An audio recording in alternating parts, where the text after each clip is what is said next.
New developments on the dangerous cold, snow, ice, all of that, Ginger. Well, it's not like we haven't talked about how cold it has been, but it is still cold this morning. The wind chill 20 below in Chicago, Detroit 18 below, but this stuff stretches today all the way to the Gulf Coast. And that's why we've got numbers like Brownsville, yes, and a wind chill advisory in Texas at 24. So the wind chills this morning are impressive, and it's not going to warm up a lot. Look at the high temperatures today. Atlanta just hardly above freezing, 39 for Little Rock. And you say, well, it's January, it's supposed to be cold. Not that cold. Here's how far from average we're going to be. 18 in Atlanta below, 27 below average in Houston. Now, I want to show you these pictures. They're still cleaning up from that big wreck, lake effect snow right near, just about an hour east of Chicago.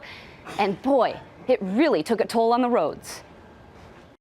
Winter's latest dagger of lake effect snow turning deadly overnight. The collision was just like boom. It was like louder than a gunshot.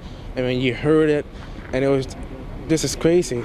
Whiteout conditions causing a colossal pileup on I-94 near Michigan City, Indiana. Nearly 45 vehicles, most of them semis, careening into each other. Some of the cars sandwiched under the trucks.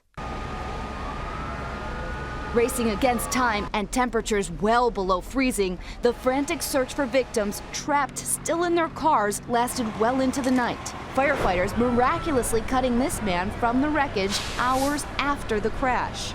I can't believe the way it looked. Even I was in tears just looking at it. It's horrible. This morning, police say 4 people were killed and at least 20 injured. Hundreds of others waiting for hours in their cars for the roads to be cleared. And brand new this morning, we've got pictures out of Texas. This is San Antonio, Texas. You just see roads on cars on a highway.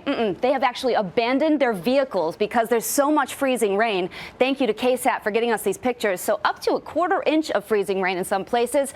And the place that is happening right now would be Houston. That's where we find Steve Osunsami. Good morning, Steve. Good morning, Ginger. It's not something you see quite often in Houston. Temperatures around the freezing mark. They're used to tropical storms here, not this winter weather advisory that's expected to continue throughout at least noon today. The problem is the icing on the bridges and overpasses here, which has forced them to delay classes today and cancel classes in some instances. Further south in Corpus Christi, the power outages have already started. Officials are telling families if you don't have to be out to stay home.